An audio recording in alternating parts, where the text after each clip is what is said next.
It never ends, does it? This fucking shit show never ends. Pardon me for the language, but I think it's necessary. This club is done. Manchester United is done. They sacked Ruben Amorim. They sacked one guy who's finally trying to fix the mess of a culture that has been at this club since 2013. They sacked a guy who was saying basically back me up. Does that ring any bells? Because the same shit happened with Jose Mourinho. The same shit happened with Louis Van Gaal. The same thing happened to Ole Gunnar Solskjaer in his last season when he asked for oranges and he got apples. He asked for Rice and Bellingham and he got Sancho and Ronaldo. But how dare Ruben Amorim ask for more players? Because he already had this brilliant midfield of Casemiro and Ugarte and a bench full of 17, 18-year-olds. How dare he ask for more players? You know, the most used, rather abused word in football these days is process. The fucking rebuild. Everybody wants rebuild. Everybody wants the fucking rebuild. But nobody has a stomach for it. The fans, the toxic fans, they don't have the courage for it. They don't have the courage to go through the bumpy road. The board, the incompetent board, they don't have the courage. And you know what the worst part is about this Ruben Amorim sacking? That finally I thought we were getting somewhere. Finally this project was going somewhere. Finally this goddamn rebuild was getting to somewhere. The results weren't quite there yet because we were having a lot of draws.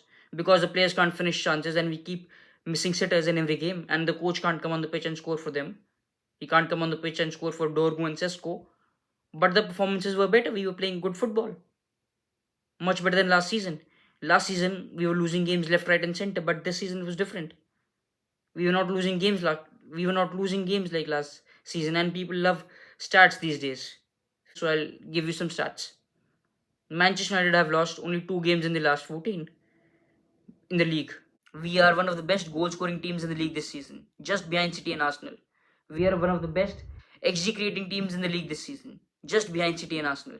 And as far as pressing is concerned, we are a much better team compared to the previous years. And with only 2 forward signings, I'm saying 2 because Sesko really hasn't done much. He really hasn't covered himself in glory. So with only 2 forward signings, Cunha and Mbumo, Ruben Amorim turned one of the worst attacking teams in the league last season into one of the best attacking teams this season, practically with 2 signings. Because one of them is goalkeeper and one player hasn't really done much. And since we had facts, I'll give you a couple more good ones, yeah? Since 2013, Manchester United have had 10 different managers or coaches, however you want to put it. I'm including Michael Carrick, Ryan Giggs and Ruud van Nistelrooy in that list.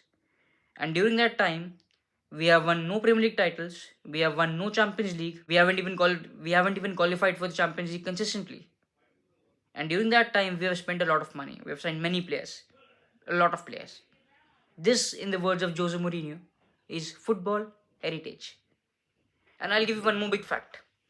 Ruben Amorim will go to another club. He will be successful.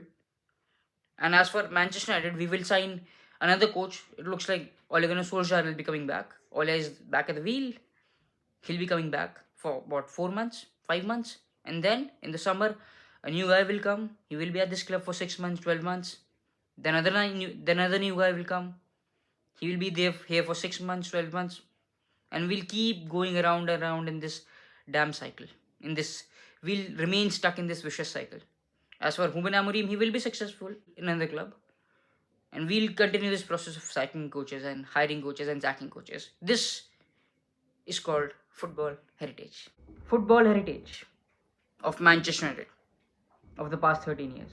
Who knew Jose Mourinho could see the future? Surprise, surprise. The script remains the same, only the characters change. The plot remains the same, only the people change. And we'll keep using big words, we'll keep throwing around big words like process and rebuilding. But we all know what that is. We have seen it. We've been rebuilding for the past 13 years, 14 years, whatever. We know all about it. And this again is football heritage of Manchester United of the past 13 years. Again, coming back to process and rebuilding.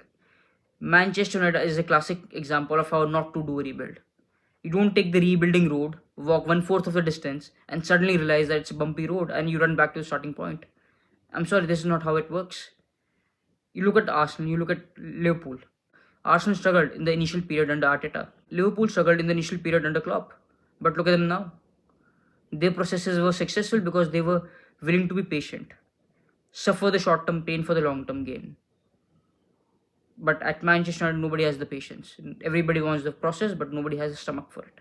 Everybody wants a rebuild, but nobody is patient enough for it. And we'll keep going around, sacking managers and hiring managers, or sacking coaches, or hiring coaches, because the new buzzword is coach, not a manager. And again, we are at a point where we are deliberating who will be the next coach. Same story. For the short term, it's going to be Ole Gunnar Solskjaer. But for the long term, I suggest we bring Gary Neville, Paul Scholes, Roy Keane, Jamie Carragher, all these know-it-all guys. Let's make them the coaching staff, the permanent coaching staff in the summer. Let's see what these guys can do in the real world. Because it's easy to sit in the studio and yap. It's easy to be a keyboard warrior on social media. Let's see what these guys can do in the real world. But wait, I think we all know that. We saw Gary Neville at Valencia, didn't we? But again, this is football heritage of Manchester United, because the voices of guys like Gary Neville and Paul Scholes, who have not coached anything in their career, who've done nothing in their coaching careers, their voices matter more to guys like Jason Wilcox and Ineos. And this is the same script repeating again and again. The same thing happened with Van Gaal, Mourinho, Ten Hag, Solskjaer before, and now Ruben Amorim. But guys, keeping aside the banter and the jokes, honestly, I don't know where we go from here. Honestly, I don't know what's next for this club. Good luck to whoever comes in as the next coach and the guy who comes after him. But I think I've had my share of this circus. I started supporting this club back in 2007 because of this guy in the back. And it's 2026 now. 2007 to 2026. It's been some ride.